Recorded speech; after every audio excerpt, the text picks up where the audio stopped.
¿Está grabando? Bien, arrancamos. Bueno, buenas tardes, bienvenidos a la última clase del cursado. Estamos llegando al cierre y justamente nos queda ver este último tema, que es justamente la conclusión y la clausura de la quiebra, ¿sí? Para ubicarnos, como siempre, en el programa de estudio, lo que vamos a ver es el tema 15 dentro de la unidad 3, ¿no? Donde vamos a ver qué es lo que es esto de la conclusión y qué es lo que es esto de la clausura, cuáles son los modos de conclusión y clausura, y un efecto de la quiebra que es la inhabilitación del fallido, que ya lo hemos visto, pero vamos a refrescar. Lo que tenemos acá están en la guía número 24, ahí lo van a poder seguir, es la guía del año pasado, y como siempre digo, y como siempre hago yo, tengan la ley de concursos a mano para justamente ir siguiendo la temática.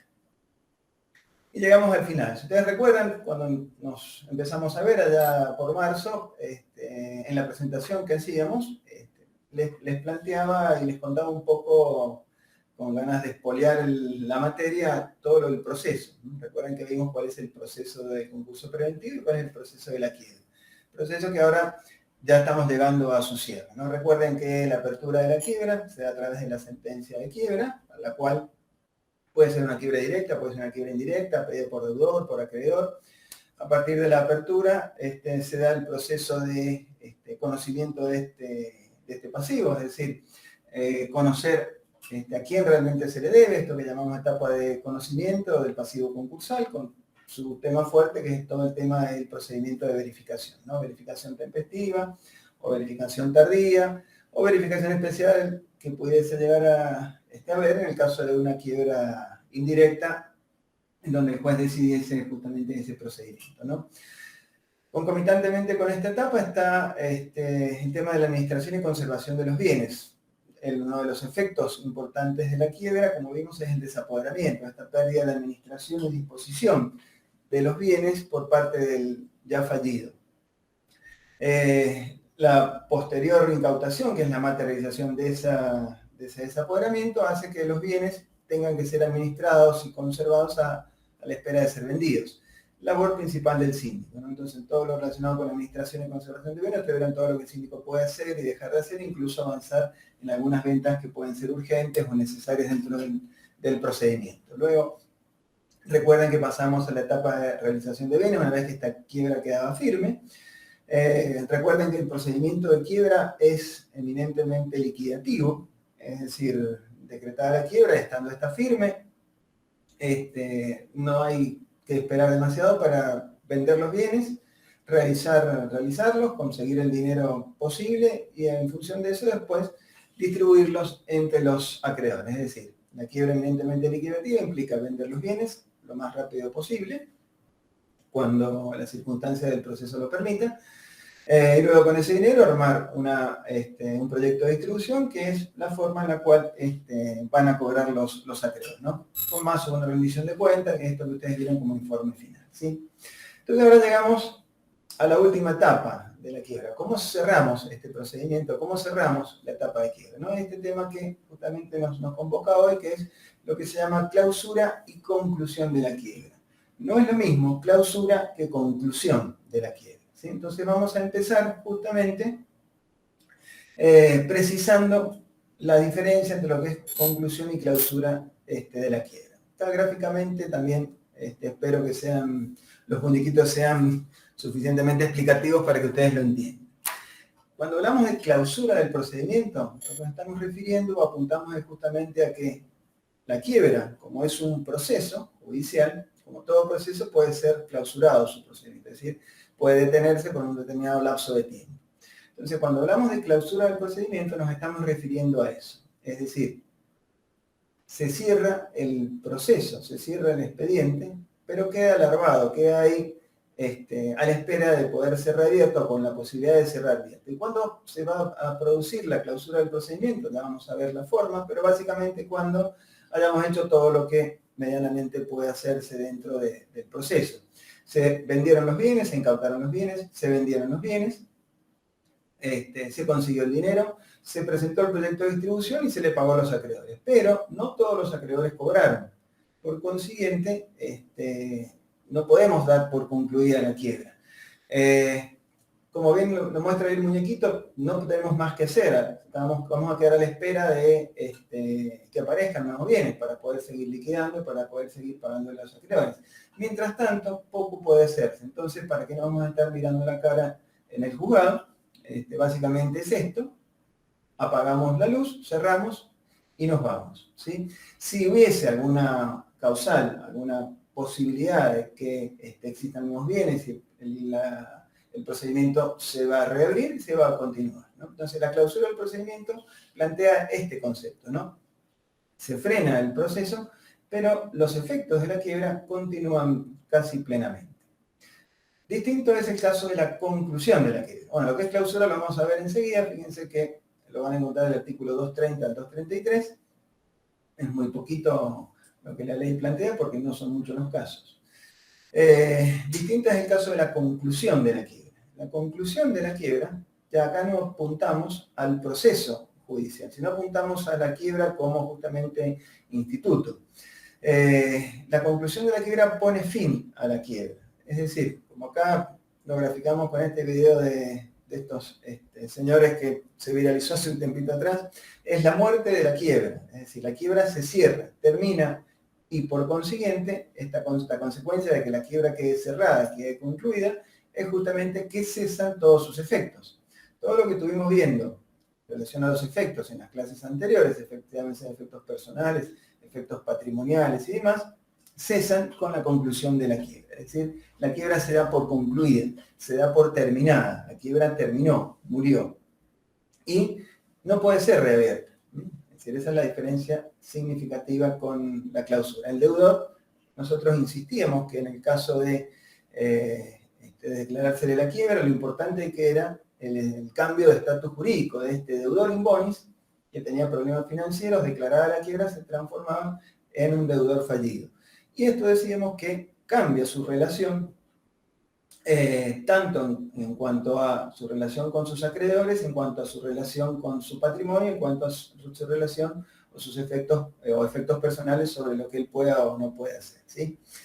Entonces esto cesa, esto termina. Es decir, tanto los efectos personales, ya no va a tener problemas para viajar al exterior, no va a estar inhibido. Es decir, todo lo que nosotros vimos como efectos de la quiebra termina, justamente porque se da la conclusión del proceso, el cual, como digo, no se puede concluir la quiebra, no se puede reabrir por ninguna causa. Nos metemos primero entonces en la clausura del procedimiento. Es decir, esto que decíamos que se hizo todo lo que se podía hacer, pero quedaron acreedores pendientes de pago, por consiguiente, vamos a clausurar el procedimiento, vamos a cerrar el expediente un tiempo, que va a quedar latente ahí a la espera de que haya nuevas novedades a los efectos de poder reabrirlo. Esta espera, o esta clausura del procedimiento, el plazo de espera es justamente hasta 2 años. Es decir, pasados 2 años, vamos a ver que esta clausura del procedimiento se puede transformar en una conclusión de la misma. Porque, por supuesto, por una razón lógica, por una razón propia de seguridad jurídica, por una razón propia de economía procesal, esta clausura, que es dejar ahí el expediente quieto pero latente a la espera de abrirse, como decíamos, además, los efectos de la quiebra continúan, es decir, el fallido sigue inhabilitado y siguen los efectos sobre hoy fallido, su estatus no ha cambiado, no la podemos mantener, eternizarla en el tiempo. Entonces siempre tiene que haber un lapso de tiempo para que, en definitiva, este proceso termine. Ese lapso de tiempo, ese plazo que se da de clausura del procedimiento es hasta los 2 años. Si pasados los 2 años, este proceso esta clausura puede transformarse en una conclusión para así ahí sí ya, como decíamos recién y lo vamos a ver a futuro, cerramos la quiebra. Acá vamos a encontrar 2 situaciones respecto de clausura que menciona la ley, ¿no? Lo que se llama distribución final, lo que ustedes lo van a encontrar en el artículo 230 y 231, y lo que se llama insuficiencia o falta de activo, clausura por falta de activo, que lo van a tener en el artículo 232 y 233, ¿sí? Si nos metemos con la distribución final, fíjense que es justamente lo que ustedes vieron en las clases prácticas, lo que recién comentábamos. ¿Cuándo se da la distribución final? Cuando los bienes fueron realizados. Una vez que fueron realizados, se practica la distribución final, es decir, el síndico presentó su proyecto de distribución, el mismo sufrió modificaciones, en definitiva quedó aprobado, el pago se pagó a los acreedores, y en función de esto, el juez define la clausura del procedimiento, ¿sí? Es decir, como decía recién, se vendieron los bienes, se le pagó a los acreedores, y en definitiva, ya no hay más nada por hacer, por consiguiente, se clausura el procedimiento, se cierra el procedimiento a la espera de que aparezcan nuevos bienes, ¿sí? Ese es el momento o la procedencia. Pero recuerden que, como decíamos recién, los efectos de la quiebra continúan vigentes, ¿sí? Simplemente lo que se ha cerrado es el trámite. La oportunidad, como decíamos, es esta, y existe la posibilidad de la reapertura. Es decir, la reapertura de este proceso se da justamente cuando existan novedades. Es decir, cuando aparezcan nuevos bienes, existan nuevos bienes, se conozcan que, por ejemplo, que el hoy fallido recibe una herencia. Recuerden que lo habíamos visto, es decir, que la herencia cae dentro del desapoderamiento, por consiguiente, los bienes heredados vienen a parar a la quiebra. Insisto, los efectos no han cesado, por consiguiente el fallido sigue desaporado. Entonces, si resulta que es heredero, esos bienes justificarían la reapertura del proceso, ¿sí? ¿Qué se haría? En ese caso, ingresados los bienes, se realizarán el mismo procedimiento que ustedes vieron, ingresados los bienes, se realizarán. Una vez realizados, el dinero obtenido se utilizará para pagar a los acreedores y retomar el pago según el proyecto de distribución anterior, conforme a cómo se venía pagando, ¿sí? Durante todo este proceso de clausura, también existe la posibilidad que aquellos acreedores que no se presentaron a verificar sus créditos, durante la clausura no se les va a aceptar la presentación para la verificación de créditos, ¿no? Recuerden que acá tenemos el plazo de los 2 años para poder avanzar en una verificación de tipo incidental, ¿sí? La tempestiva, por lo que conocemos el procedimiento, ya sería imposible, pero el acreedor tenía la posibilidad de que a través de un incidente de verificación tardía lo podría llegar a hacer, ¿no? Ese plazo de los 2 años. Acá ese plazo, fíjense, no está contemplado, es decir, el acreedor podría haber pasado más de 2 años y posiblemente haya pasado más de 2 años. Es decir, una quiebra para que llegue a una instancia de distribución final, posiblemente esté haciendo las cosas bien, creería que estaremos en los 2 años o quizás un poco más, ¿sí? Entonces posiblemente haya pasado más de 2 años, pero a este acreedor se le va a aceptar en la verificación tardía siempre que ofrezca, o mejor dicho, traiga un bien a la quiebra. Es decir, la verificación solamente va a ser justificada cuando existan nuevos bienes. Es decir, entonces este acreedor, si trae un bien y ofrece un nuevo bien, que ya sea que lo pudo, por una acción de ineficacia, por lo que sea, lo trae a la quiebra, en ese caso sí se podrá abrir el proceso a los efectos de reabrir y aceptar esta verificación y continuar con lo que hemos dicho, ¿sí? Bien, hasta ahí la distribución final, ¿sí? Esta distribución final clausura el procedimiento y vamos a ver que pasados los 2 años, como decíamos recién, cabe la posibilidad de que esto se transforme en una conclusión de la quiebra, ¿no? La otra alternativa también que permite la clausura de los procedimientos, que también está relacionado con algo que pasa dentro del proceso, es lo que ustedes tienen normado en el artículo 232 y 233, que es la clausura del procedimiento por falta o insuficiencia de activo. Acá la situación es parecida, pero no es igual. Es decir, acá hay una clausura de un procedimiento que en realidad queda ahí cortado, queda sin poder avanzar justamente porque no hay bienes. Es decir, a partir de la verificación de créditos, es decir, una vez que se haya hecho la verificación de créditos y se vea que los bienes. ¿Por qué la verificación de crédito? Porque ahí más o menos tenemos el pasivo, no más o menos, tenemos en principio el pasivo concursal definido, por lo menos el preconcursal, ¿sí? Recuerden siempre la fecha de sentencia de quiebre. Dentro de un proceso de quiebra, nosotros tenemos dos tipos de bienes. Acreedores del fallido, que son todos estos créditos que se han sometido al proceso de verificación de crédito, más que son créditos preconcursales, es decir, son aquellos que tienen causa o título anterior a la fecha de la sentencia de quiebra, y acreedores de la quiebra, o acreedores del concurso, que son aquellos que se generan a partir de la sentencia de quiebra, ¿no? Que son los gastos de conservación y justicia, de administración y demás que el síndico ha llevado adelante, ¿no? Entonces, analizados los bienes que se han incautado, o no habiendo bienes, que sería un extremo, o analizado que la realización de bienes que se han incautado no va a alcanzar para cubrir ni siquiera los gastos del proceso, es decir, los postconcursales, entonces en ese caso se puede clausurar el procedimiento. Es decir, se clausura el procedimiento porque justamente no hay bienes. Recuerden, traigo a colación en la forma de liquidación, es decir, acuérdense que primero se liquidan los créditos con privilegio especial, antes que esto la reserva de gastos del 244. Una vez liquidados estos, después se pagan los gastos de conservación y justicia, que son los del 240, que son estos gastos principalmente los postconcursales a los que nos estamos refiriendo, junto con los del 244. Entonces, se tiene que clausurar si justamente a juicio o analizando los números no hay dinero, ¿sí? Por consiguiente, en ese caso ya no va a continuar el proceso, se clausura, ¿sí?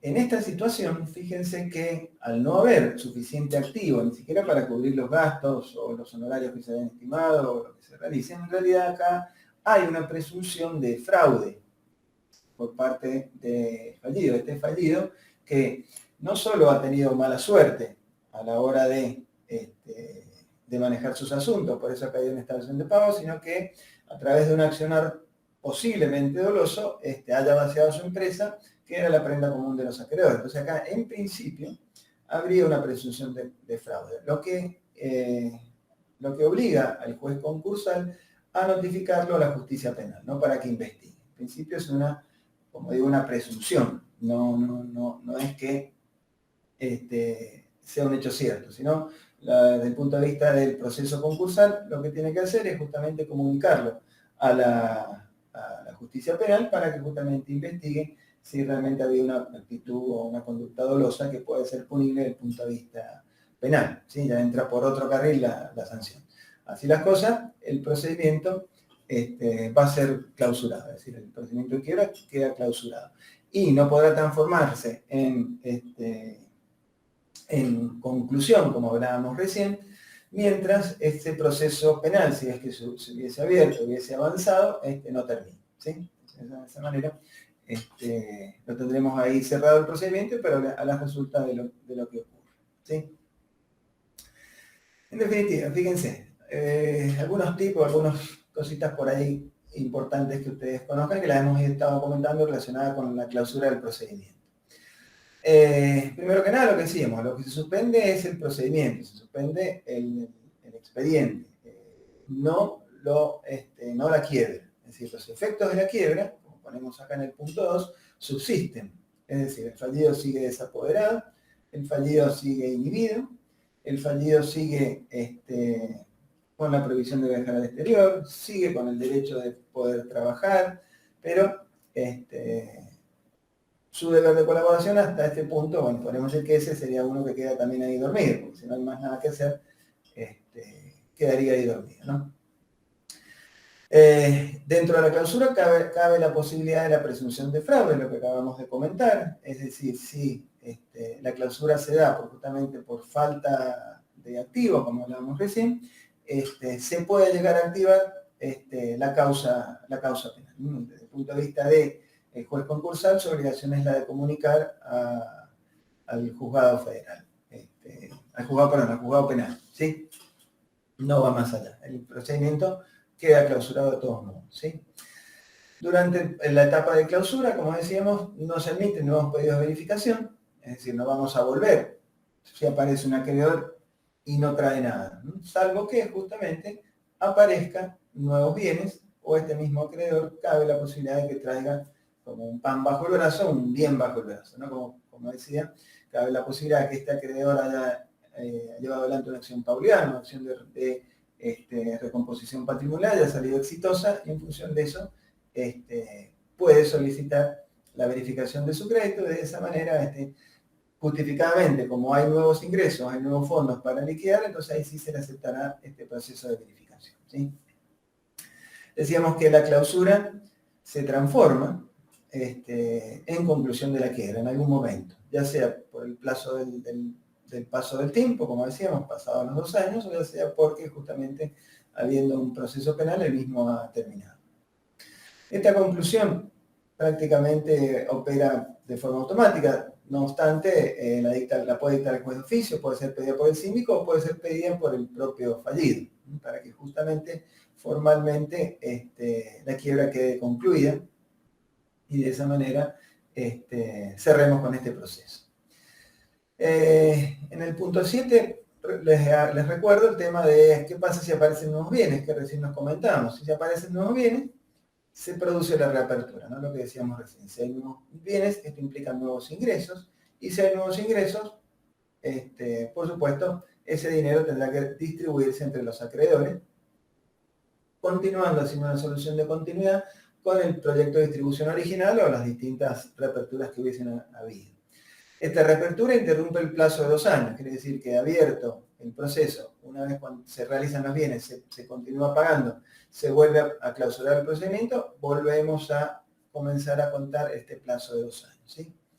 Y esta clausura no podría darse, aún habiendo liquidado los bienes, como hemos comentado, si existen juicios contra terceros. Es decir, en ese caso habrá que esperar que esos juicios terminen, es decir, en donde el fallido es el actor en esos juicios, es decir, es un acreedor en un juicio que se va llevando adelante. En ese caso, habrá que esperar que termine el juicio, en donde, recuerden, en los juicios contra el concursado o los juicios en los cuales el concursado fallido es actor, en este rol lo reemplaza el síndico. Recuerden que el síndico es el que tiene la legitimación procesal tanto para actuar sobre la conservación y administración de los bienes como en los juicios donde el fallido sea parte, ya sea como demandado o como actor, ¿sí? Entonces, habiendo juicios de por medio que anden dando vuelta, todavía no estén resueltos, en ese caso, bueno, la clausura tendrá que esperar, ¿no? El procedimiento seguirá abierto, ¿sí? Bien, hasta ahí lo que llamamos clausura del procedimiento. Esto de apagar la luz, cerramos y nos vamos, y si aparecen nuevos bienes nos llaman, prendemos la luz y seguimos. Nos metemos ahora entonces en los modos de conclusión de la quiebra. Es decir, como bien decíamos más temprano, la conclusión de la quiebra pone punto final a este proceso judicial que es la quiebra, y el principal efecto de esta conclusión es justamente que cesan los efectos de esta quiebra. El fallido deja de estar fallido y a partir de ahí recupera todos sus derechos, ¿sí? Y sus obligaciones también, ¿no? Ya lo vamos a ver. Un poco para ordenarnos académicamente, fíjense que vamos a dividir los modos conclusivos de la quiebra en esto que vamos a llamar conclusiones tempranas o conclusiones posteriores, o ya cuando el proceso esté avanzado. Es decir, conclusiones tempranas nos referimos a aquellas que pueden darse en un periodo corto de tiempo una vez que la quiebra ha comenzado a rodar. Es decir, inmediatamente ha empezado la quiebra, hay un par de alternativas que las hemos visto en clases anteriores para que justamente esa quiebra pueda terminar, o como decimos en las jergas, el deudor hoy fallido pueda levantar su quiebra, ¿sí? Y las posteriores, ya cuando ha avanzado el proceso, también el deudor fallido tiene la posibilidad de concluir con su quiebra, levantar su quiebra, si logra básicamente una negociación y logra una aprobación por parte de sus acreedores, ya lo vamos a ver en el caso del avenimiento, carta de pago, o bien cosa rara, ¿no? La realización de los bienes ha producido o ha permitido el pago total de todos los acreedores. Es decir, cosa rara digo porque si de la realización de bienes se paga a todos los acreedores, en realidad no sé por qué se ha caído en quiebra, ¿sí? También vamos a ver otra situación de inexistencia de acreedores. Puede ser que no hayan acreedores. Si no hay acreedores verificados, no tiene razón de ser que el procedimiento esté abierto, quizás se abrió mal, se cierra. Y la quinta, que algo comentamos, que es por el mero transcurso del tiempo. Esta sí, como decíamos, tiene como antecedente una clausura, ¿no? Que pasados estos 2 años se cierra, se puede pedir la conclusión. Dentro de las tempranas tenemos 3 y las recordamos rápidamente, ¿sí? Recuerden que abierta la quiebra, existe la posibilidad para ciertos tipos de quiebra de convertirla en concurso preventivo. Es decir, estamos hablando de una quiebra directa, ¿sí? No una quiebra indirecta en la cual ya el deudor, hoy fallido, ya tuvo una posibilidad, porque la quiebra indirecta sobreviene o es la consecuencia de un concurso fracasado. Entonces el deudor ya tuvo una posibilidad de negociar con sus acreedores, cosa que aparentemente no logró, por eso cayó en quiebra. Pero cuando la quiebra es directa, sea pedida por el propio deudor, cosa que también se admite en la conversión, como lo comentamos en algún momento, o pedida por el acreedor, existe la posibilidad de que ese deudor convierta su quiebra, transforme su quiebra en un concurso preventivo, ¿no? Para lo cual, por supuesto, tiene que ser un sujeto concursable y cumplir con los requisitos formales de la presentación de un concurso preventivo, ¿no? Todo lo que hace el artículo 11 y demás, ¿no? Entonces, avanzado el fallido, tomado ese camino de la conversión y aceptada la conversión, el juez convierte esta quiebra en concurso preventivo. Convertida la quiebra en concurso preventivo, la quiebra cesa y los efectos cesan. Y el fallido cambia su estatus jurídico, deja de ser fallido para ser concursado. Con las consecuencias que también tiene, que ya hemos visto en el transcurso del cursado, este estatus jurídico de concursado. No vuelve a ser un deudor in bonis, pero tampoco es fallido, es concursado, ¿no? Tiene otras consecuencias del proceso del concurso preventivo, ¿sí? La otra alternativa temprana para la conclusión de la quiebra es lo que llamamos los recursos, es decir, la presentación de recursos de reposición contra la sentencia de quiebra, ¿sí? El deudor hoy fallido tiene la posibilidad de discutir la quiebra que se le ha abierto, para lo cual presenta esto que llamamos recurso de reposición, que básicamente lo que tiene que hacer el fallido, si ustedes recuerdan, es tratar de justificar que no están dados los presupuestos sustanciales de la quiebra, es decir, justificar que no es un sujeto concursable, o justificar que no está en cesación de pago, o justificar que el acreedor no es acreedor, ¿sí? Por lo cual existe toda esta vía recursiva del recurso de reposición. El recurso de reposición, refresquemos que tiene 2 alternativas, con trámite o sin trámite, es admitido.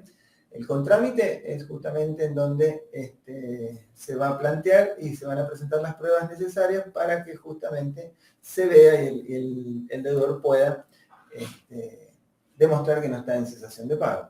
Y el sin trámite, que es más rápido, recuerden que una de las formas de demostrar que el fallido no está en cesación de pago es justamente pagar el crédito por el cual se ha suscitado la quiebra. Bueno, ese más los gastos del concurso, más algunos otros créditos que estén dando vuelta y hayan pedido quiebra pendiente. Es decir, en concreto, lo que hace el fallido es deposita el dinero del crédito que se le está reclamando, con más los intereses, que recuerden, podía hacerlo de 2 formas, o en pago o embargo. Si lo hace en pago, justamente reconoce la deuda, es decir, reconoce que se le adeudaba a este acreedor, pero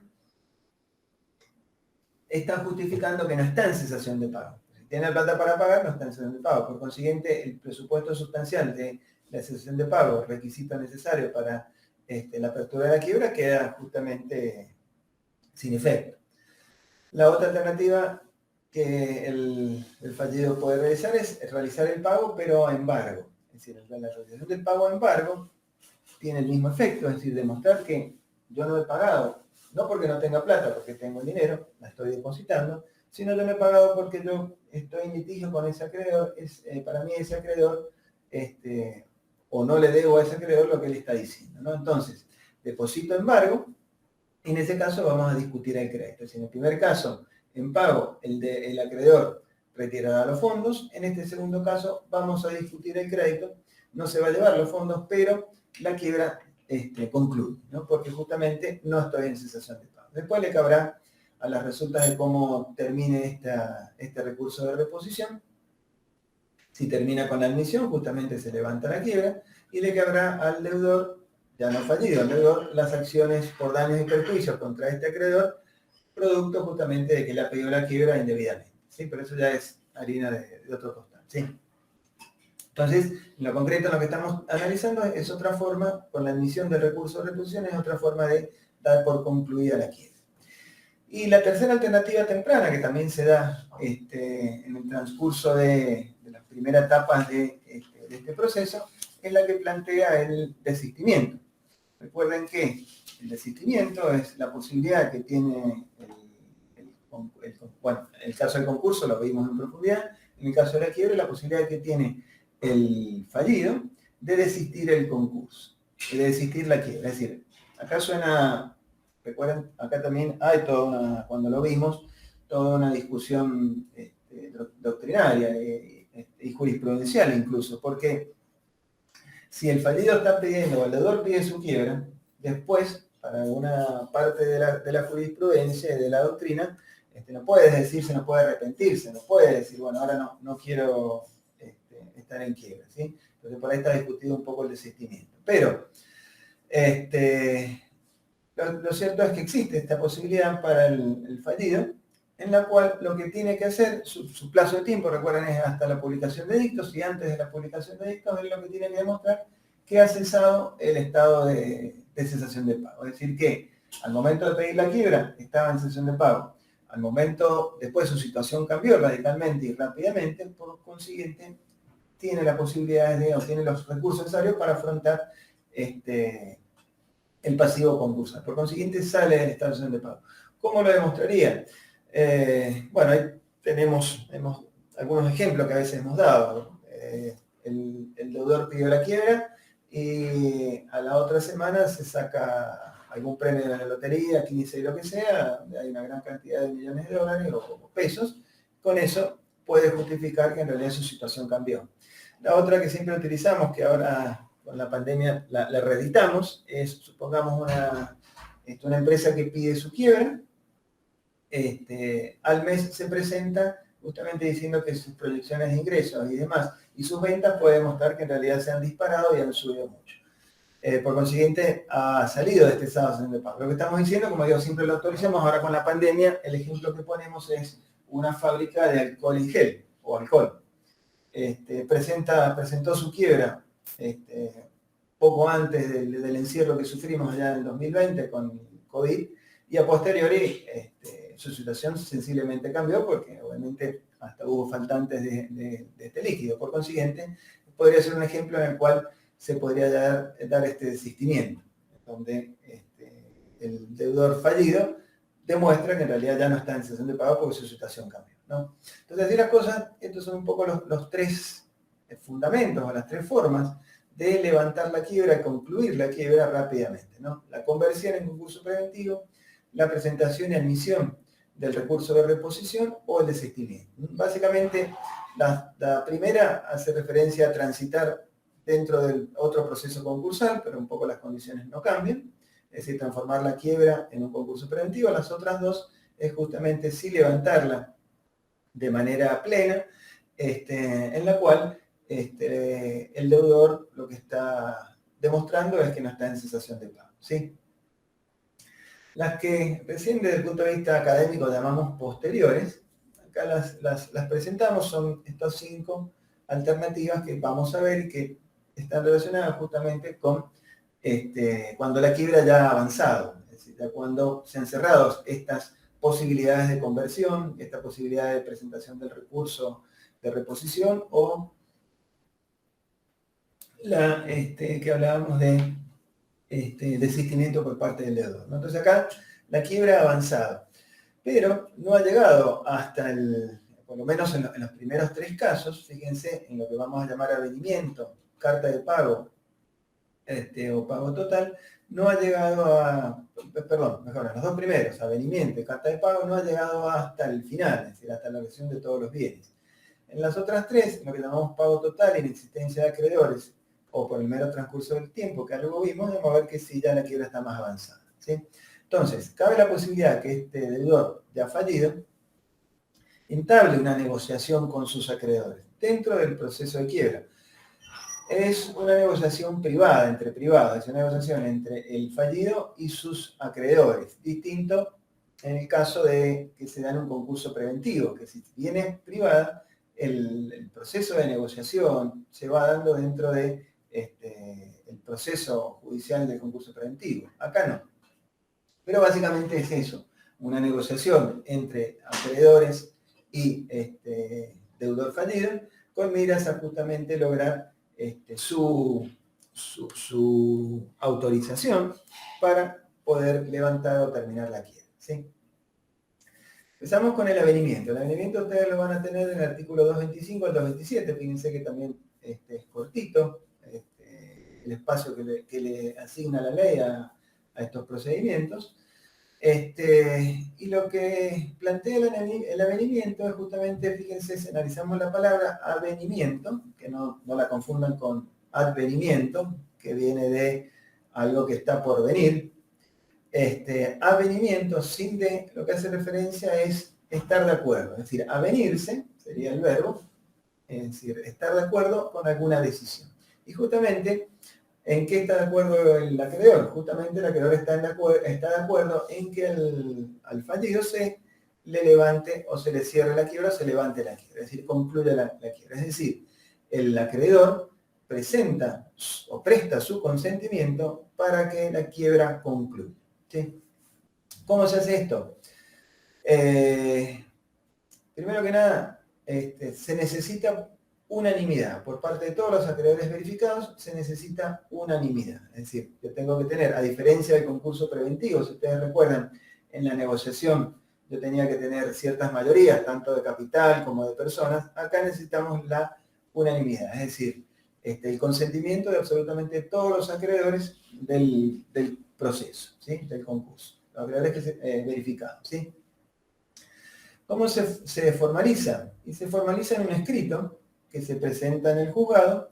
Ahora, no necesariamente es un documento único, es decir, acá no tengo que presentar el consentimiento de todos los acreedores en un solo escrito, ¿sí? Porque, como decía, esto es una negociación que se va dando entre el deudor fallido y sus acreedores. Y no necesariamente tiene que ser colectiva, es decir, yo puedo arreglar con uno alguna cosa, con otro otra, en distintos momentos. Por consiguiente, lo que yo tengo que plasmar en el documento, con firma certificada por escribano, o certificar la firma ante el secretario del mismo juzgado, ante el secretario del juzgado, es el escrito en donde cada uno de los acreedores me presta su consentimiento. Por consiguiente, yo puedo presentar tantas cartas de avenimiento como acreedores tenga verificados. O si he entablado alguna negociación colectiva, podré armar grupos. Esa libertad de cómo haya negociado o está negociando el fallido. Información o cláusulas iguales son las consultas que también, o las dudas que les planteo acá en la presentación. El fallido o el acreedor no tiene que brindar ningún tipo de información en relación a la negociación. Es decir, lo único que debe decir el escrito es que él se aviene, que él presta su consentimiento para que a este fallido se le levante la quiebra o se concluya con esta quiebra.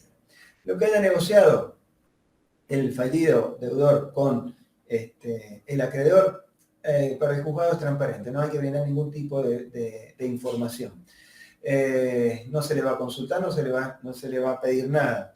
Cabe la posibilidad, pues si nos ponemos en los zapatos del acreedor, salvo que el acreedor lo una un amor especial por por este fallido, en realidad el acreedor va a prestar su consentimiento porque alguien le ha pagado, cabe la posibilidad de que un tercero le haya cancelado o haya negociado con él, o le haya prometido algo, o haya alguna garantía de por medio. Es decir, la lógica nos dice que el acreedor va a prestar su consentimiento si le han pagado o tiene una promesa de pago, ¿sí? Eso para el proceso no nos importa. Y tampoco, ahí le pongo cláusulas iguales, porque tampoco tiene que ser lo mismo para todos, tal cual como pasaba en el concurso preventivo. Recuerden, el concurso preventivo tenía que ser una propuesta, si bien tengo la posibilidad de hacer distintas categorías de acreedores y presentar distintas propuestas, pero básicamente los acreedores tenían que prestar su consentimiento, dar su voto, decíamos en su momento, a alguna del menú de propuestas que eran públicas y estaban en el expediente. Acá no. Acá yo puedo haberle ofrecido a uno pagar el 100%, al otro puedo haberle pagado contado, a otro haberle pagado un tercero. Todo esto es ajeno al proceso. Lo único que importa en el proceso es que estén los papeles, la anuencia o la carta de venimiento de todos los acreedores, ¿no? Por lo que hablábamos recién al principio de unanimidad. Fíjense, acá también les pongo qué pasa con los acreedores ausentes, los pendientes de resolución, los remisos, los arrepentidos. Es decir, cabe la posibilidad, como el requisito es, la exigencia es unanimidad, cabe la posibilidad que yo no logre toda la audiencia de todos los acreedores, porque pueden haber acreedores que no los encuentro. Recuerden que esto se da en el transcurso del proceso y quizás ya hayan pasado el momento en que se abre la quiebra, año y medio, 2 años, 3 años. Y si por ahí el acreedor ha verificado su crédito, pero era de poca monta, muy poco monto, muy seguramente se ha desentendido el tema. O se ha mudado, o la empresa cerró, hay distintas situaciones en las cuales no puedo encontrar los acreedores. Entonces me es un poco imposible poder cumplir con esta unanimidad. O bien hay acreedores pendientes de resolución, es decir, hay algunos que todavía están ahí dando vuelta. O bien hay acreedores remisos, es decir, los acreedores remisos son aquellos que siguen enojados conmigo porque caí en quiebra, por consiguiente, por más que le ofrezca pagarle su crédito 100%, 200% de contado, no me van a dar, por una cuestión de bronca o de enojo, no me van a dar su voto nunca. Entonces, en estas situaciones, la ley contempla la posibilidad de que el deudor justamente justifique estas situaciones y deposite el dinero relacionado con estos créditos. Entonces, de esa manera, podríamos también salir del advenimiento, aún no logrando la unanimidad, pero sí haciendo el depósito judicial de los montos que representan el crédito de estos acreedores que por diversas causas no he podido conseguir, ¿sí? El pedido de advenimiento suspende algunos efectos, pero también o se va a perfeccionar este advenimiento con la homologación de este proceso, porque también se le va a pedir a este fallido que pide el advenimiento el depósito de los gastos del concurso. Es decir, vamos a levantar la quiebra una vez que estén satisfechos todos los acreedores. Y la ley también considera acreedores y obviamente deudas a los postconcursales que hablábamos recién. Es decir, tendré que presentar el advenimiento de los acreedores preconcursales con la unanimidad que hablábamos recién y tendré que depositar los fondos relacionados con los gastos del proceso, los gastos del concurso, más los fondos de estos acreedores preconcursales que no pude encontrar, como decíamos recién. Recién ahí se dará la homologación y el juez autorizará el levantamiento de las medidas. ¿Hasta cuándo tengo yo, les pongo fíjense, oportunidad? ¿Hasta cuándo tengo yo tiempo de presentar y pedir el avenimiento? Y hasta la última realización de bienes. Es decir, fíjense que ahí la ley excluye a los créditos. Hay créditos a cobrar, estos no quedan dentro de la oportunidad. Pero hasta la última realización del último bien que quede en la quiebra, tengo la posibilidad de pedir el avenimiento. En la práctica, cuando se ha dado, yo en realidad no he visto mucho, cuando se ha dado, obviamente también se hace o se trata de conseguir rápidamente, porque obviamente la lógica nos dice que si ya se vendió todo, es decir, ¿de qué quiebra, qué activo se me va a devolver? No hay ninguno. Por consiguiente, si bien la ley me da la posibilidad de hacerlo hasta la venta del último bien, En la práctica se da, bueno, ahí de manera rápida, si no, posiblemente no se logre. Conclusión mixta les pongo acá, porque cabe la posibilidad que yo consiga de todos mis acreedores, logre esta unanimidad, pero utilizando también en parte el avenimiento y en parte la carta de pago, que es el procedimiento que vamos a ver a posteriori. Es decir, no necesariamente todos, o tengo que, al negociar con ellos, no todos me van a dar su conformidad con la formalidad del avenimiento. También me pueden dar su conformidad con lo que vamos a llamar carta de pago. Entonces acá la ley plantea también una conclusión mixta. Es decir, yo puedo presentar, si tengo 100 acreedores, quizás pueda presentar 40 certificaciones de avenimiento, otras 40 o 50 cartas de pago y depositar los fondos de esos 10 acreedores que no los he podido encontrar, ¿no? Entonces se da esta posibilidad de conclusión mixta, ¿sí? Los efectos del avenimiento, entonces dijimos, es justamente la conclusión de la quiebra. Es decir, la quiebra cesa en todos sus efectos. Es decir, ya el deudor recupera todos todos los derechos que tenía con anterioridad, ¿sí? Bien. La otra alternativa, fíjense la que les comentaba, esta que tenemos acá como punto 3, es lo que se llama la carta de pago. Fíjense que la carta de pago, o el procedimiento de carta de pago, es similar al procedimiento del avenimiento, ¿sí? La diferencia en dónde va a estar, que en la carta de pago, lo que dice el acreedor es yo pagué, yo cobré. Es decir, el avenimiento, él prestaba su consentimiento a que se levantara la quiebra. La carta de pago, el acreedor plantea o expresa que él ya cobró. Al igual que en el caso del avenimiento, él no tiene que decir, no tiene que aclarar cuánto cobró, cómo cobró. Es decir, simplemente su crédito ha sido satisfecho. Eso es lo que está planteando. Como su crédito ha sido satisfecho, en ese caso, cabe la posibilidad de que si se logra la unanimidad, como decíamos recién, se podrá levantar la quiebra, ¿no? Concluir con la quiebra. Cabe la posibilidad del pago de un tercero, ¿sí? Es decir, el deudor, recuerden, todavía fallido, está desapoderado de sus bienes. Por consiguiente, la negociación que haga con estos acreedores, en definitiva, en este caso, como hablamos de carta de pago, estamos hablando del pago, tendrá que justamente tendrá como referencia que algo le ha prometido o ha cobrado. En este caso es más clara la expresión que hace el acreedor.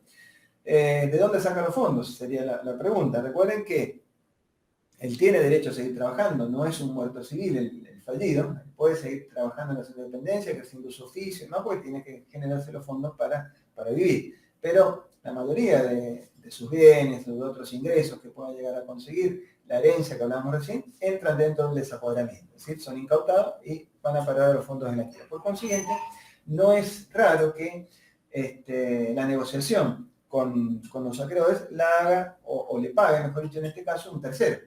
Ahora bien, si le pagan a un tercero, en este caso, fíjense que el tercero tiene que desistir a la acción de repetición. Es decir, el tercero asume la deuda o le paga al acreedor, pero debe desistir de la repetición. Es decir, si no hiciese esto, ¿qué ocurriría? El tercero, como pasa con un garante, paga al acreedor y ese tercero se subroga, o el garante se subroga en los derechos de ese acreedor y con esto puede repetir y tratar de cobrarle al fallido.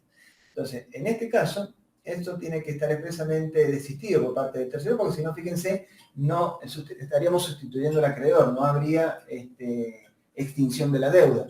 Si este tercero le paga al acreedor, pero no desiste de la repetición, la deuda para el fallido no se ha extinguido. Es decir, sigue existiendo, cambió la figura de a quien le debe, ¿no? Entonces, cabe la posibilidad de que pague un tercero y otorgue esta carta de pago, pero expresamente tiene que desistir de la repetición. Es decir, no le voy a cobrar al fallido. Entonces, en ese caso sí, se produce la extinción de la deuda, que se puede sumar a las de avenimiento, como decíamos más temprano, y de esa manera tratar de concluir con la quiebra, ¿sí? ¿Qué pasa en el caso del pago total? Fíjense, el pago total, que ustedes lo tienen ahí en el artículo 228 al 229, en realidad es una rareza dentro de los procesos concursales. Es decir, el pago total es justamente que alcanzó la plata para pagarles a todos, ¿sí? Entonces, producida la liquidación, es decir, alcanzado a pagarlos a todos los acreedores, los verificados, los pendientes y demás, se alcanzó para pagarle a todos, alcanzó para pagar los gastos y costas del concurso. Por consiguiente, en general, vamos a hacer un planteo medio teórico, ¿no? Porque como decimos, en general las quiebras, lo más común es que no haya fondos para satisfacer todos los créditos, ¿no? Aseguro que queden acreedores sin costos, ¿no? Pero en supuesto caso de que la realización de bienes, los fondos obtenidos, alcanzó para pagar a todos los acreedores, alcanzó para pagar todos los gastos del proceso, y sobró plata, ¿no? Porque realmente no debe ser tan matemático. Supongamos que sobró plata.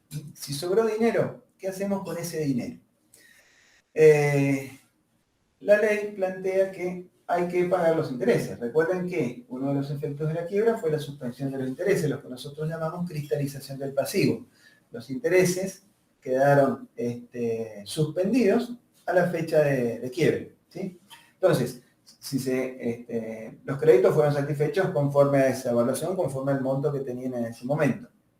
Si sobró plata, entonces, ¿qué dice la ley? Se tendrá que pagar los intereses, es decir, se continuará el curso de los intereses y se pagará cuando se usará ese dinero para el pago de estos intereses. Por ahí van a encontrar una discusión doctrinaria, bueno, ¿qué tasa utilizar? Es decir, pues esto es labor del síndico, que deberá replantear un nuevo proyecto de distribución o una distribución complementaria, si quieren verlo así, el artículo 220, en donde retomará los intereses suspendidos y a partir de ahí ofrecerá su proyecto de distribución en función de la plata que haya sobrado, ¿sí? Lo que decía es que por ahí puede haber alguna discusión doctrinaria y van a encontrarse que por ahí los jueces no se ponen de acuerdo con qué tasa continúan los intereses. Algunos dicen que es la tasa activa del Banco Nación, tasa pasiva, pero en realidad, para no complicarnos y un poco eso, la lógica del proceso es que cada uno de los créditos, o mejor dicho, para cada uno de los créditos se le aplicará la tasa que se aplicó en cada uno de los créditos. Es decir, cada crédito tenía su particularidad en cuanto a la generación de los intereses, sean estos intereses pactados, sean intereses legales, lo que sea, bueno, se utilizará la misma que se suspendió. Un poco sería ese el criterio de que por ahí más priva, ¿no? Pero se van a encontrar con los otros también. Si aún sobra plata, supongamos que se le pagaron todos los intereses y quedó un remanente. ¿Qué hacemos con este saldo? Recuerden que estamos teorizando, en realidad yo no lo he visto nunca. Pero fíjense que acá lo interesante de analizar esto es que lo que dice la ley es que se le tiene que devolver al fallido. Es decir, si se pagó todo, se pagaron los intereses hasta la fecha en que estoy cancelando y aún así sobró plata, la ley dice, devolvémosela al fallido, que en realidad ha fallido al concluir la quiebra va a ser ya deudor, ¿sí? Cambia su estatus de fallido. Lo que decía que es interesante analizar esto, que por ahí si uno hace un comparativo, un correlato con fondos que por ahí quedan ociosos dentro del expediente, en otra situación, estoy hablando del dividendo concursal, recuerden que en el caso del dividendo concursal, que es lo que el acreedor tiene derecho a cobrar, producido o presentado el proyecto de distribución, el acreedor tiene un año para cobrarlo. Pasado ese año, caduca su derecho a cobrarlo. Entonces, esa plata, si el acreedor no lo cobró, que si bien no es frecuente, puede haber en la quiebra esta situación, por lo que hablamos más temprano. Es decir, el acreedor que pasaron 4 o 5 años terminado el proyecto de distribución y tiene una creencia a cobrar, por ahí ni se entera. Quizás no son créditos de mucho monto, pero sí son créditos que por ahí pueden ser varios y pueden sumar una suma interesante dentro del expediente. A lo que iba, trazando un paralelismo con esto que estamos, comparándolo con esto que estamos mencionando, en ese caso la solución que da la ley, que ese dinero que queda de ocioso, que no se puede utilizar para continuar con los intereses, es decir, para no continuar con el pago de los intereses en el concurso preventivo. Fíjense que en ese caso, incluso en Mendoza hubo un caso en donde el juez habiendo estos montos caducado el dividendo concursal, era una suma interesante, el juez definió y ordenó al síndico que justamente liquidara, hiciera esto que estamos mencionando, liquidara los intereses y le pagara a los acreedores. Esto fue observado justamente y el juez se vio obligado, el juez de primera instancia, el juez concursal, el mendocino, se vio obligado a cumplir con la ley. ¿Qué dice la ley? Si ustedes recuerdan, el dividendo concursal que caducó el derecho para ser cobrado por el acreedor va a parar a rentas nacionales, es decir, se lo deja al Estado, para el fomento de la educación pública y demás, pero se lo deja al Estado. Lo que quería mencionarles y refrescarles es que en esta situación, fíjense, no actúa de la misma manera. ¿Qué podríamos decir que podría llegar a ser? Es decir, estos montos que queda después de haberle pagado todos, se lo deja al Estado. En este caso no, se lo devuelve al fallido. ¿Sí? Entonces acá el criterio es distinto. Quizás porque cambió el estatus a deudor, ¿no? Pero eso es lo que planteamos de diferencia. ¿Sí? Las otras dos alternativas que tenemos en cuanto a modos de conclusión de la quiebra, fíjense, lo plantea el 229, que es la inexistencia de acreedores concurrentes. Es decir, acá la situación, ¿cuál es? No hay acreedores, y si no hay acreedores que se presentaron a verificar, entonces no tiene sentido avanzar con el proceso. Si no hay nadie a quien pagarle, entonces el proceso se cae por sí solo. Entonces se produce la conclusión de la quiebra. Esto trae a colación, que seguramente lo vieron cuando vieron la apertura de la quiebra, la posibilidad que la da la ley, y bueno, por ahí también a veces hay una discusión doctrinaria en cuanto a si la existencia de un solo acreedor justifica la quiebra, es decir, un solo acreedor puede pedir la quiebra, y en realidad un acreedor con un crédito que se la deuda y justifique los recaudos que da la ley puede pedir la quiebra. Cabe la posibilidad que ese solo acreedor, después a la hora de la verificación, o bien no se presente a verificar, o bien se presente a verificar y su crédito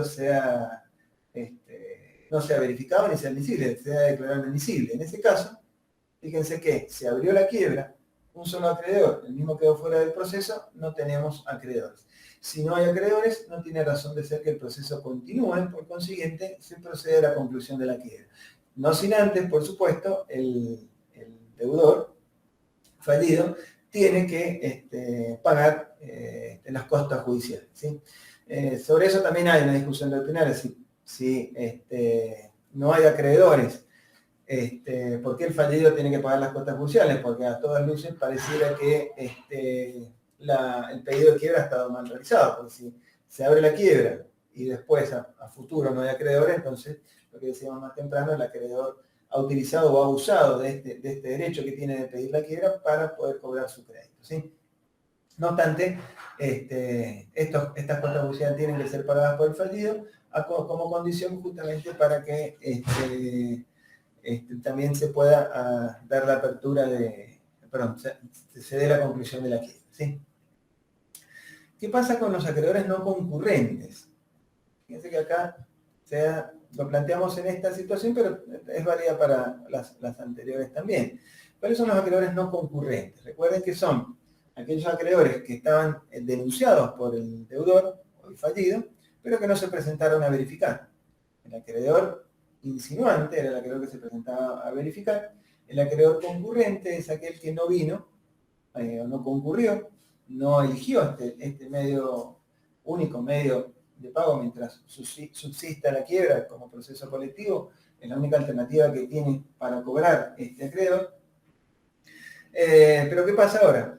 Se abrió, otra vez volvió a cambiar el estatus de su deudor, que era fallido.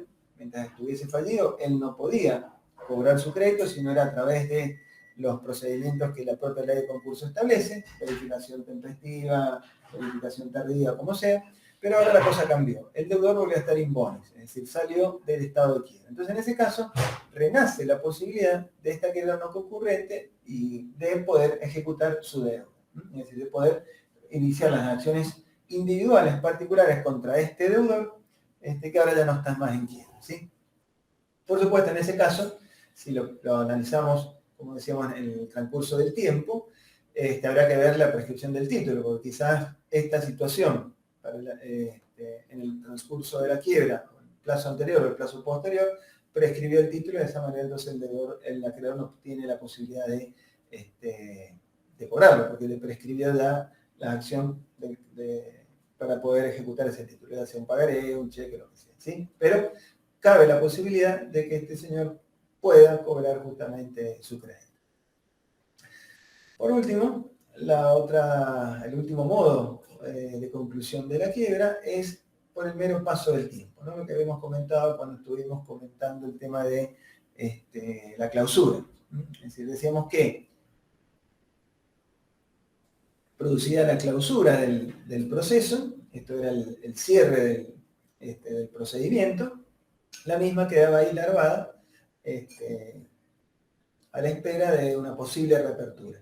Si en el transcurso de los 2 años no se produce alguna novedad, es decir, no se reabre, entonces sí se produce la conclusión de la quiebra. Puede producirse la conclusión de la quiebra para cerrar ya el proceso, ¿no? Como decía yo más temprano, con una cierta seguridad jurídica, no vamos a estar en este estado de clausura con las consecuencias que le acarrean al fallido, que siguen los efectos de la quiebra, en un estado permanente de mucho tiempo. Entonces, tenemos este plazo. Si hay reapertura, ya vimos los pormenores de la reapertura, la posibilidad de que un acreedor se presente a verificar y traiga a la quiebra un bien o aparezca otro bien. En ese caso, se da la reapertura dentro de estos 2 años y a posteriori, producida otra vez la clausura, habrá que esperar 2 años sin ningún tipo de novedad para que se pueda dar la conclusión de la quiebra, ¿no? Entonces, de esa manera, la quiebra de una u otra manera cierra, ya sea por el transcurso del tiempo o por las distintas situaciones que hemos estado analizando, ¿sí? Imágenes del capítulo anterior, de todos modos vamos a refrescarlo rápidamente, lo vimos este tema, pero como está en el tema que estamos analizando en el programa, está incluido dentro de de los puntos que estamos analizando, lo vamos a refrescar rápidamente, ¿no? De todos modos, los invito a que vean la clase de efectos personales de la quiebra, en donde tratamos más en profundidad el tema de la inhabilitación del fallido, ¿no? Como un efecto personal propio de la quiebra, ¿sí? De todo modo, como digo, lo refrescamos rápidamente. ¿Qué es esto de la inhabilitación del fallido? El fallido, como dijimos, el deudor que cae en quiebra produce en él un cambio de estatus jurídico, pasa a ser fallido. Entonces, dentro de este nuevo estatus jurídico fallido, como decíamos, cambia su relación con sus acreedores, su relación personal con los distintos sujetos y terceros y sobre su patrimonio. La inhabilitación es uno de los efectos personales más importantes relacionados con el fallido. El fallido, en realidad, no es un incapaz, no es incapaz para desarrollar sus actividades, sino que queda justamente inhabilitado de hacer ciertas actividades, ¿no? Es decir, algunas otras sí las puede hacer, pero no es un incapaz. De hecho, lo comentamos, el fallido dentro de los efectos personales, la idea, o no la idea, sino el derecho que tiene el fallido de poder trabajar, de poder ejercer oficio.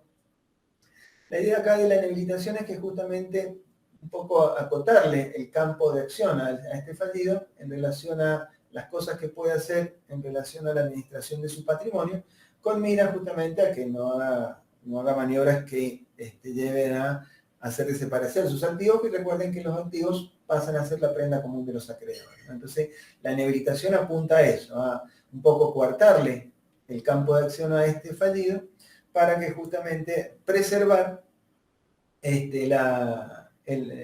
sus bienes, ¿no? Preservar los activos, porque justamente podríamos decir que este señor, sabedor que es la quiebra y que próximamente le van a quitar los bienes, podría haberse tentado a transferir sus bienes, es decir, hacerlos desaparecer. Entonces a eso apunta la inhabilitación, ¿no? A una finalidad de tipo preventiva y sancionatoria en relación al activo que es prenda común de los acreedores.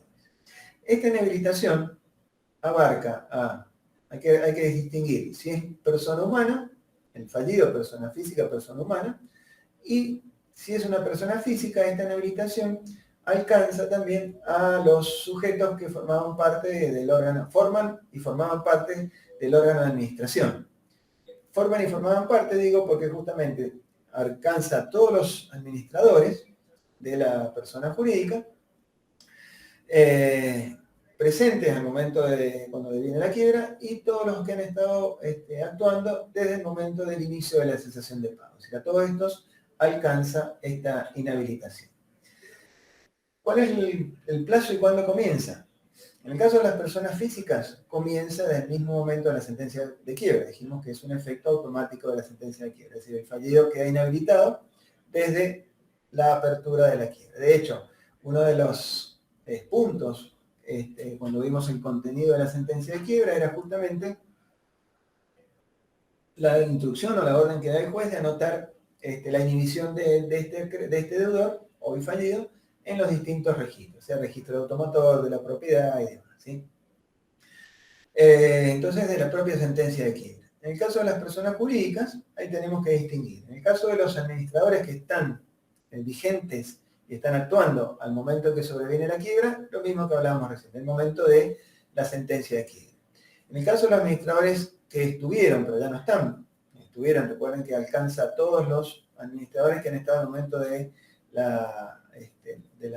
inicio de la sesión de pagos, a estos los va a alcanzar o va a empezar a computarse el plazo desde el momento en que quede firme y se fije la fecha inicial de la cesación de pagos. A partir de ese momento se empieza a computar el plazo.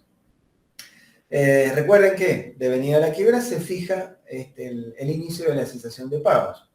En este caso, que estamos hablando, fíjense que decimos que son todos los administradores desde el inicio de la sesión de pago. En este caso no se aplica la retroacción de los 2 años que hemos visto para la aplicación de la ineficacia concursal. Es decir, la cesación de pago puede haberse iniciado 3 años, 4 años, 5 años antes de contados hacia atrás, por supuesto, en el momento que se declara la quiebra, pero el periodo de sospecha, es decir, aquel que en el cual las acciones del fallido van a ser observadas y pueden ser declaradas inoponibles al proceso, no podía retrotraerse más de 2 años. ¿Sí? Entonces, en este caso, estos 2 años no se aplican. ¿Sí? Si la sesión de pago empezó 3 años para atrás, entonces todos los administradores que estuvieron de 3 años para atrás en el transcurso de estos 3 años. ¿Sí? ¿Cuánto dura la inhabilitación? La inhabilitación para las personas físicas dura 1 año.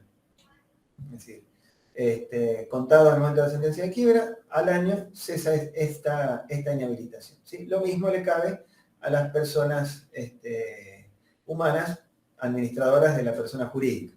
De la persona jurídica, la inhabilitación es de forma definitiva, es decir, la empresa ya no va a poder trabajar, si la empresa va a desaparecer. Salvo, por supuesto, si hay conversión, como vimos recién, si se convierte o hay conclusión, si no, es definitivo. Cabe la posibilidad que ese año sea reducido a pedido del fallido, con la anuencia del síndico y por supuesto con la decisión del juez, o haya prórrogas, se puede prorrogar después de 1 año, siempre teniendo en cuenta la conducta y el peligro que el accionar de este fallido tenga, merituado por supuesto por el juez. Es decir, si es una persona que presta su colaboración, si vemos que ha tenido en realidad, es muy ordenado con sus negocios, que en realidad ha caído en quiebra porque le cayó piedra y no pudo cosechar, es decir, no es un deudor o un fallido pillo, digámoslo en este sentido, cabe la posibilidad que el juez ante incluso pueda reducir esta inhabilitación del año. ¿Sí? Si estamos en la otra postura, en donde tenemos un fallido que por ahí se sospecha que ha actuado de manera maliciosa y poco clara con los negocios y su trato con los acreedores, la misma puede prorrogarse hasta 6 meses después de este año. Y esta prórroga, por supuesto, alcanzará a los que el juez define. ¿Sí? ¿Cuáles son los efectos de esta inhabilitación? Como dijimos, la idea es coartar el accionar de este fallido en pos del beneficio del acreedor. El fallido, fíjense que acá tenemos algunas cosas que el fallido no puede hacer, expresamente mencionadas por la ley de concursal, y otras que en realidad esta mención es meramente enunciativa, no es taxativa, porque vamos a ver que hay otras inhabilitaciones o impedimentos que distintas leyes de distintas actividades también mencionan la imposibilidad de que la persona pueda llevar adelante esa actividad si está quebrado. ¿Sí? Las que menciona la ley, ustedes las tienen en el artículo 238, no puede ejercer el comercio por sí, por un representante, no puede ser administrador, gerente, síndico, liquidador, fundador de sociedades, asociaciones, mutuales o fundaciones, no puede integrar sociedades ni ser un factor, apoderado o con facultades generales, etc. Es decir, estas situaciones están planteadas en la propia ley. Pero hay otras, como decía, por ejemplo, no puede ser agente de bolsa, esto no está en la ley de concursos, sino la ley 1811 que regula a los agentes de bolsa lo plantea. No puede ser martillero, no puede ser escribano, no puede ser tutor o curador, no puede ser despachante de aduana ni agente de transporte. Esto surge del Código Aduanero, la ley 22415. Entonces decíamos que frente al caso, frente a la situación de qué puede y no puede hacer el deudor fallido, entonces habría que estar a las resultas de analizar lo que dice la ley y frente a un caso particular ver si hay alguna normativa, alguna ley particular en función de la actividad o acto que debe realizar que se lo impide realizar, ¿sí? Por supuesto, los actos que sean autorizados por el propio juez a ser realizados, esos por supuesto son malos, pero no, obviamente no irán en contra de lo que estamos hablando. ¿Cuándo se da la rehabilitación? Esta rehabilitación, dijimos, es de 1 año. Las personas humanas, incluidos los integrantes del órgano de administración, como decíamos, es a 1 año. Es de pleno derecho, es decir, prácticamente de manera automática. Si bien se da la promulgación judicial, es decir, el juez puede promulgar a través de un auto que el fallido está rehabilitado, la rehabilitación es automática. Es decir, esta promulgación por parte del juez hace no importa cuándo se produzca, tendrá efectos desde el año calendario contado desde la fecha de sentencia, ¿no? El tema de la promulgación por parte del juez es más que nada para justamente quedar ordenado y oficializarlo, pero como digo, es de pleno derecho. Y como decíamos, existe la posibilidad de la reducción, por supuesto si no hay un delito penal, no hay causa penal, como decíamos recién, puede haber el manejo del fallido de sus negocios, puede llevar a causas penales, puede haber prórrogas, o fíjense que puede retornar su vigencia si se cortó, el juez la redujo a 6 meses y en el mes 8 se le abre una causa penal al fallido, la inhabilitación vuelve a resucitar y en ese caso quedará resulta su rehabilitación, quedará resulta de cómo termina este proceso penal, en el cual deberá estar imputado, no por averiguación de antecedentes, ¿no? Todo esto está relacionado con los ribetes penales que puede llegar a tener la conducta o el manejo del fallido de sus negocios, ¿no? Y que cobran importancia sobre todo a partir de la nueva ley, porque antes estaba lo que llamábamos la calificación de conducta, en donde se precisaba la conducta de este fallido durante el proceso, si era fraudulenta, si era casual y demás, ¿no? Entonces ahora tenemos esta herramienta de la inhabilitación y la rehabilitación posterior. Bueno, cerramos. ¿Dudas? ¿Preguntas? Bueno, es la última clase, así que me despido. Espero haber sido claro en este nuevo desafío, en nuestro nuevo rol que tengo de darles la teoría. La intención ha sido justamente tratar de explicarlos en palabras de contador a futuros contadores, ¿no? Entonces espero haber logrado el objetivo. Si bien esta virtualidad ha hecho que no muchos me acompañen en las distintas clases, pero también esta virtualidad tiene el beneficio que todo esto queda registrado y guardado, entonces espero haber sido claro y además, bueno, quedo a su disposición, al igual que el profesor titular Héctor o todos los JTP, el espíritu de la cátedra es siempre estar a su disposición, así que cualquier duda nos consulten, ¿sí? Bueno, es un hasta la vista baby, como les pongo acá, pero en realidad volveremos, porque seguramente nos vamos a ver las caras en el examen final, que es oral, ahí no se van a salvar. Así que bueno, estamos pendientes y bueno, nos vemos.